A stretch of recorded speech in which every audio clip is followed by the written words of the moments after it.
Hello students.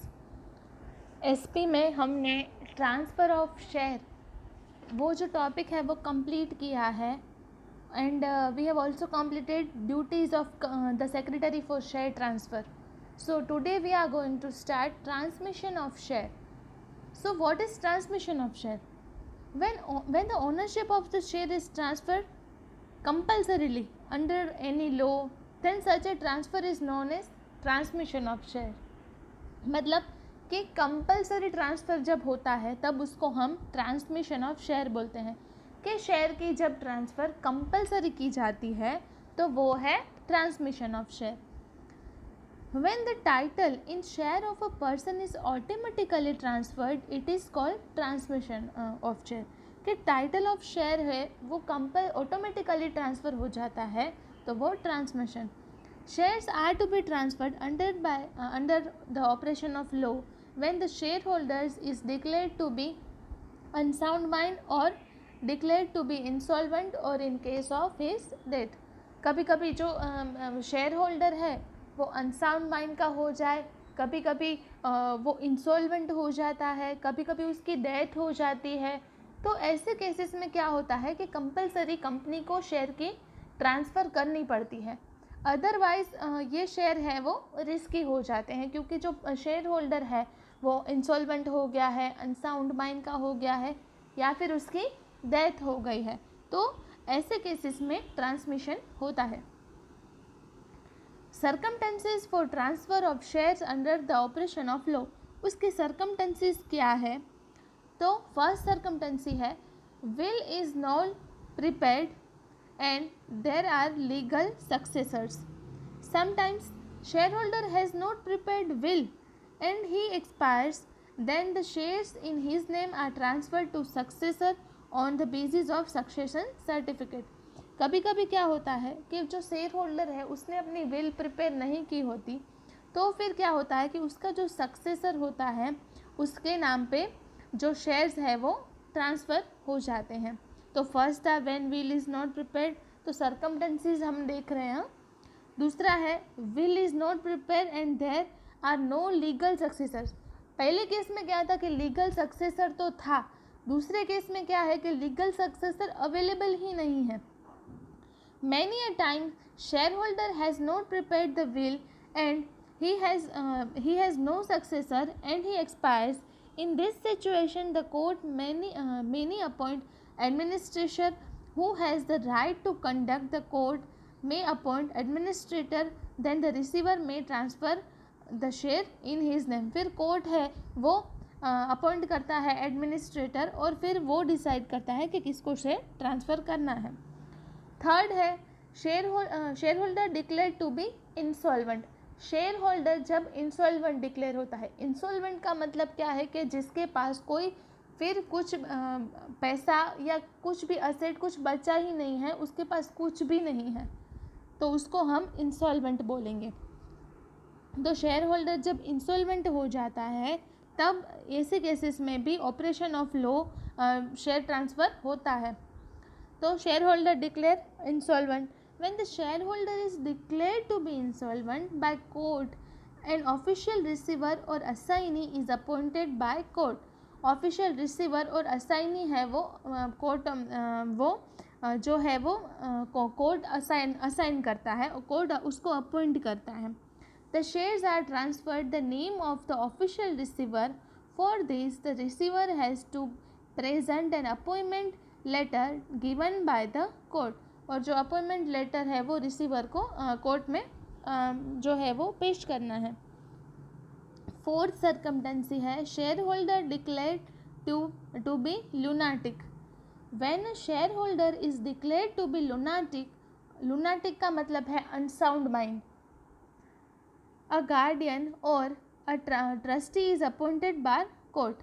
Guardian है, trustee है, वो कोर्ट में अपॉइंट होता है. After receiving such is letter the shares are transferred to the name of the administrator.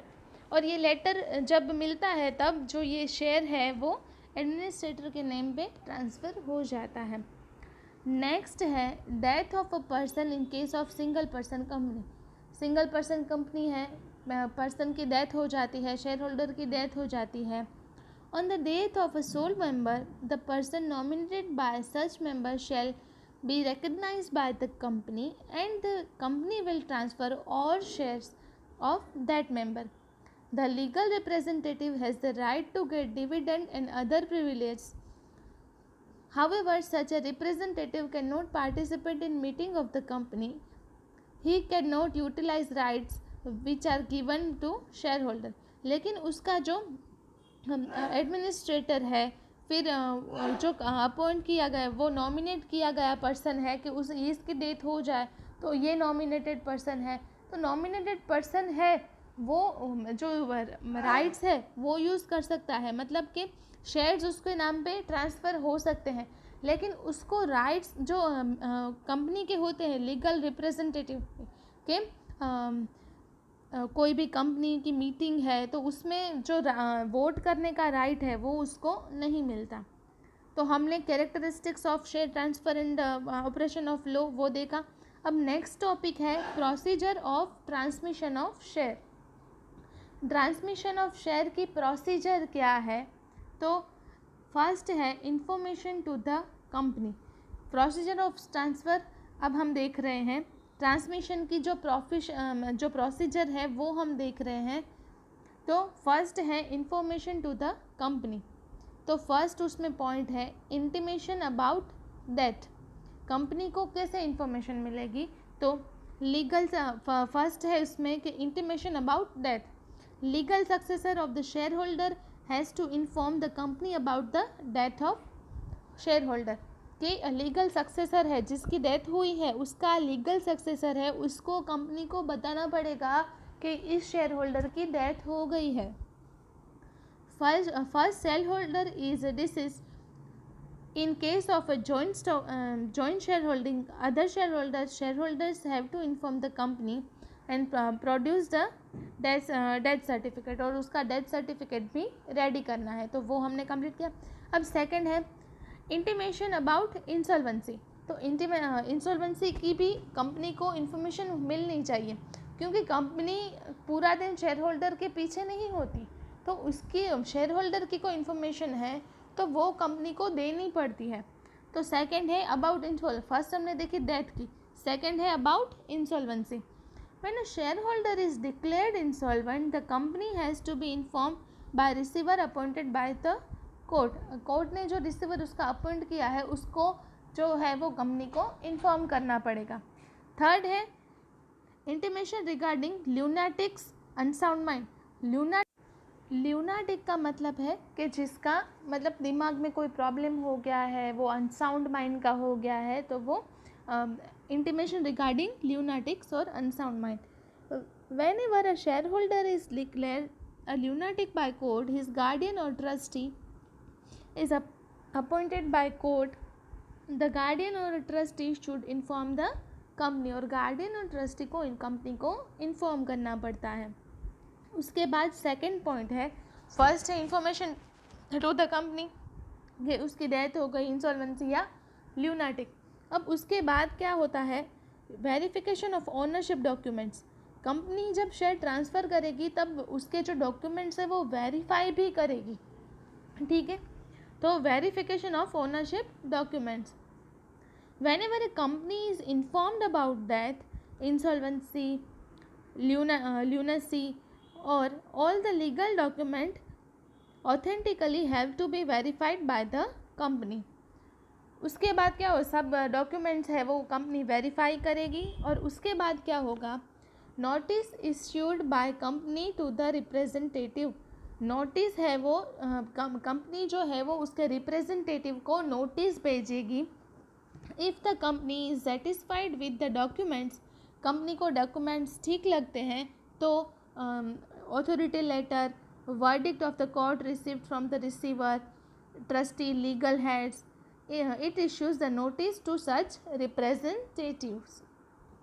उसका फोर्थ पॉइंट है resolution of board of directors. जो meeting में रिजोल्यूशन भी पास करना पड़ता है transmission regarding. After receiving the reply notice, board of directors transfer the share to the name of the legal representative and pass a resolution. After passing such a resolution, necessary entry is made in the share transfer register. और ये resolution pass करते समय जो necessary entry है वो share transfer register में करनी होती है. उसके बाद लास्ट है प्रोसीजर का point, to issue new share certificate and enter the name in register of the members. और लास्ट में सभी जो प्रोसेस है वो ख़त्म होती है, तब जो नया जो शेयर होल्डर है उसका नेम लिखना है और उसके नाम पे शेयर सर्टिफिकेट निकालना है और रजिस्टर ऑफ मेंबर में उसका नेम ऐड करना है. After the resolution of the share transmission, the new member's name is entered into the company's register of member and the new share holder or representative are inform to collect the new share certificate. तो इस तरह से जो transmission of share है उसकी procedure होती है. I hope आपको सब कुछ पता चला है कि कैसे प्रोसीजर होती है और उसके कैरेक्टरिस्टिक्स क्या है. आपको एक बात अब ध्यान रखनी है कि आपको होम असाइनमेंट के लिए पीडीएफ आती थी, अब आपको पीडीएफ नहीं आएगी. आपके वीडियो के एंड में आपका जो होमवर्क है वो आएगा और उसमें से आपको कॉपी करना है कि आपको कौन से क्वेश्चंस लिखने हैं. पीडीएफ आपको नहीं आएगी. वीडियो के एंड में जो भी होम असाइनमेंट है वो आपको लिखना है. ठीक है, थैंक यू.